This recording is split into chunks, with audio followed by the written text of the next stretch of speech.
যে ভয়ঙ্কর কাহিনীটা এক্সপ্লেন করব সেটাই মেয়েটাকে নিয়ে। মেয়েটাকে দেখতে পাচ্ছেন, ওর চোখ দুটো দেখতে পাচ্ছেন। এই মেয়েটা মেইনলি অস্ট্রেলিয়াতে থাকে, হ্যাঁ। এর ছোটবেলাটা খুব ভালোভাবে কাটে নাই, খুব অ্যাবিউজড ভাবে সে বড় হয়, খুব ভয়ঙ্কর ভাবে অ্যাবিউজড ভাবে সে বড় হয়, সেক্সুয়ালি বিভিন্ন ভাবে তাকে অ্যাবিউজড করা হয়। মেয়েটাকে দেখতেই পাচ্ছেন যে তার দুই হাতে যদি লক্ষ্য করেন দেখবেন অনেকগুলো কাটা দাগ। ওই ওর এই হাত ও নিজেই কাটছে। এবং বিভিন্ন ধরনের সাইকোলজিক্যাল ডাক্তারের কাছে যখন ওকে নিয়ে যাওয়া হইলো, তখন ডাক্তারগুলো বলল যে ওর মতো সাইকোলজিক্যালি ড্যামেজড মেয়ে তারা খুব কমই দেখছে। কিন্তু এর মেয়েটা কি পরিমাণ ভয়ঙ্কর! ও সাইকোলজিক্যালি ড্যামেজড হওয়ার কারণে ও মানুষকে মারতে পছন্দ করত, এবং ভয়ঙ্কর ভাবে মারতে, তাদের রক্ত খেতে, গলা টিপে ধরতে, এই সকল বিষয় তার খুব পছন্দ ছিল। ভয়ঙ্কর ভাবে সত্যি হলেও এর এই খপ্পরে পড়ে ইন্ডিয়ার একটা ছেলে, যে কিনা বাবা মায়ের একমাত্র ছেলে ছিল। আমি এই ছেলের ছবি আপনাদেরকে দিব, এখানে আছে আমার মানে ভিডিওতে আপনারা এটা পাবেন ছেলের ছবিটা। ছেলেটা ইন্ডিয়াতে থাকে এবং তার বাবা মার অনেক একমাত্র ছেলে। সে অ্যাকাউন্টসে মাস্টার্স করার জন্য অস্ট্রেলিয়ায় আসে এবং তার বাবা মা ঘর বাড়ি বিক্রি করে ছেলেটাকে অস্ট্রেলিয়াতে পাঠায়। ছেলেটা এতটাই তার বাবা মার ক্লোজ ছিল যে সামান্য তার মা একটু সিক ছিল বলে অনেক টাকা খরচ করে মাকে দেখতে গিয়েছিল। মানে খুব ভালো এবং ভালো পরিবারের একটা ছেলে ছিল।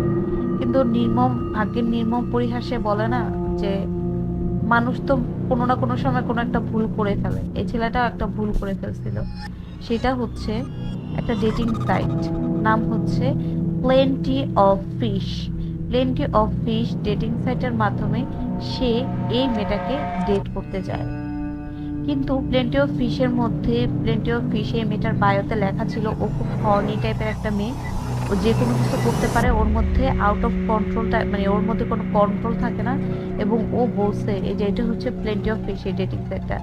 ওর আরেকটা সমস্যা ছিল যে ও নিজেকে কন্ট্রোল করতে পারে না, এবং ও মনে করতো ওর ভিতরে কোনো একটা শয়তান আছে, যে শয়তান এই সকল কাজ করে এবং ও করে না, এটা ওর মনে হইতো। তো যাই হোক, এটা হচ্ছে ছেলেটার মাটা, হ্যাঁ। তো এই ছেলেটার সাথে যখন মেয়েটার একটা ডেটিং ফিক্সড হলো, ছেলেটার সময় মতন ওখানে গেল, তখন এটা ছেলেটার বাবা এবং মা। ছেলেটার সাথে যখন ইন্টিমেট হতে যাচ্ছিল তখন মেয়েটা বলতেছে আমার কিন্তু কন্ট্রোল থাকে না, আমি যে কোনো সময় তোমাকে মেরে ফেলতে পারি। কিন্তু ছেলেটা এটা বিশ্বাস করে নাই, সে বলছে ওকে নো প্রবলেম। তারা ডেট করতে গেছে, সো বুঝতেই হবে ডেট করতে গেলে মানুষ যা করে আর কি। পরে মেয়েটা ছেলেটার গলাটা এমন ভয়ঙ্কর ভাবে টিপে দিছে, ওর দুই আঙ্গুল ছেলের গলার ভিতরে ঢুকে গেছে এবং ওই মুহূর্তে রক্তক্ষরণ হয়ে খুব বাজেভাবে ছেলেটা মারা গেছে। কিন্তু দুঃখজনক হলো এই মেয়েটার তেমন কোনো বিচারই হয়নি। যেহেতু মেয়েটা সাইকোলজিক্যালি ড্যামেজ ছিল, তাকে চিকিৎসা করার জন্য ছেড়ে দেওয়া হয়েছিল এবং তাকে 3 বছরের মাত্র সাজা দেওয়া হয়েছিল।